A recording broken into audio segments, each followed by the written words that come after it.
দিচ্ছে।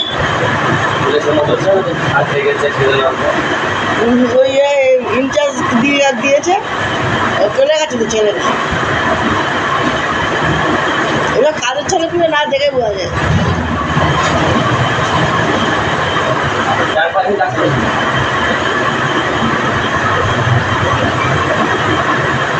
হাতে পয়সা দেয়,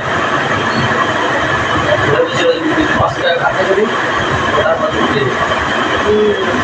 পয়সা দেবো না, 1,000 দোকানে বলে দিচ্ছি, তোমার খাতায় পয়সা দিতে আসে।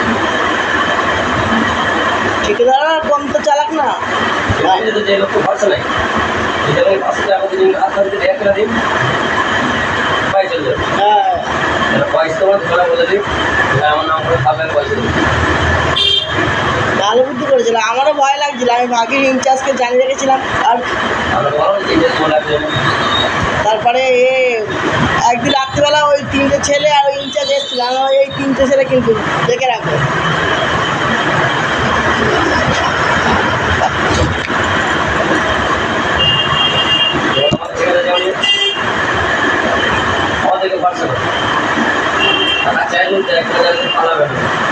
পুরনো ছেলে, যেটা বলছি পুরনো ছেলে, যারা পুরনো ছেলে। টাকা দেয়, 500 টাকা লাগবে, 200 টাকা লাগবে, সব কিছু দিয়ে দিল। তারা জানে, আর যদি পালিয়ে যদি যায় না, সেক্ষেত্রে আমার বাড়ির ঘর সব চেনে, সেক্ষেত্রে আমার বাড়ির ঘর সব চেনে।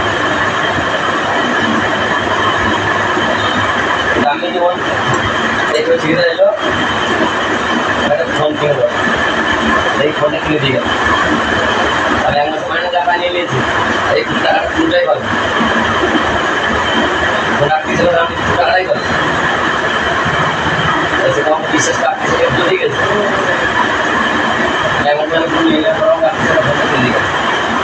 যেমন নিজেই বলতে হয়, মাসে 4,000 টাকা সত্য, একবার দিতে হবে, মাসে 4,000 টাকা সত্য। হ্যাঁ, তাদের পাওয়া যেমন হবে কোনো টাকা সে দিন, তোমার বাইরে কিস্তি আছে, শান্তি কিস্তিটা দিবে, তার কিস্তিটা দিতে, কিস্তি দিয়ে দেয় কাজ, তারা যেটা হবে মাসে মাইনে সে দিয়ে দেবে। এবার সুবিধা অসুবিধা না দেখলে তার কাজ করেও তো শান্তি নেই। তুমি যখন অসুবিধা না দেখো, তা তোমার কাজ করে মানে এটা কি? আর ওটা বুদ্ধিমানের কাজ করে সুবিধা অসুবিধা দেখে, তাহলে লেবার আর যাবে না কোথাও। আমার সেটা না সুবিধা দেখে, রাতে বলে বলি না, ফোন করতে সুবিধা আমার টাকা দরকার, সঙ্গে সঙ্গে টাকা কাজ করি না, ওইটাই তো দরকার, তাহলে লেবার কোনোদিন ওকে ছেড়ে যাবে না। নতুন ছেলেকে কি ভাষা করতে পারে, নতুন ছেলে ওকে যেত আমাদের পাশে আমি আর কি বলেছি একবার, নতুন ছিল কোনো ছেলে 18টা লোকটা বলে 40,000 টাকা নিয়েছে, পেশা আছে। সেটা তো বলছি, ও ঠকেছে, অনেকবার ঠকা আছে, যার জন্য নতুন ছেলেকে বিষয়। আমি যেমন দোকান চালাতে ধার দিয়ে আমার ঠকে আছে। এই তো আমাদের এখানে কাজ করতে করতে একজন সে 15 বছর ভয় গেছে, গভর্নমেন্ট জন্য বাড়ি গিয়েছে, এবার আসবে আগে দিন সন্ধ্যাবেলা খেতে টাকা নেই, 2,000 টাকা নেই, যেমন ডাক্তারও 2,000 টাকা, আর সেই দিন আমাদের দিনের ডিউটি শেষ, তারপর দিন নাইট ডিউটি, দিনের ছুটি, সন্ধ্যে 2,000 টাকা নেই।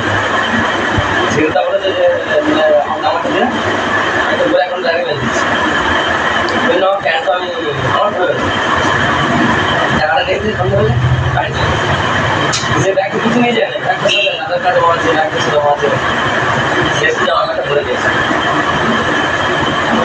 সেখান থেকে তো যদি গিয়েছে ওরা আসবে, একবারে ব্যাগ ফ্যাগ খালি যায় না, ও আধার কার্ড জমা আছে, জামা কাপড় সবাই যদি জামা প্যান্ট কিছু করে দেয়।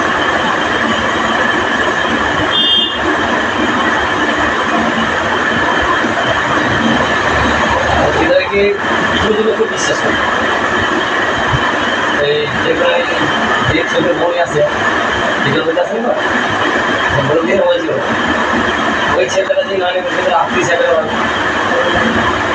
তার সাথে টাকা বিশ্বাস করে নেওয়া ভালো, আমি বাড়িগুলো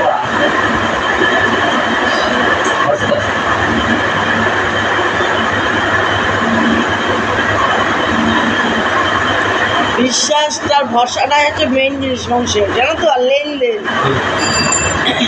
তুমি অসময় করলে না, আমি যখন লকডাউন হয়েছে আমাকে সবজি আলা, মাছ আলা, মুদি দোকান সবাই মাল দিয়েছে। কেন বলো তো?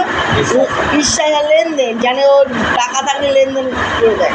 সেই টাকা আমি পরে পরে যখন লকডাউন খুলে গেল, দোকান চালু করলাম, আস্তে আস্তে সেই টাকা আমি শোধ করে দিলাম, সবাইকে টাকা শোধ করে দিলাম, দিয়ে আমি আর এবার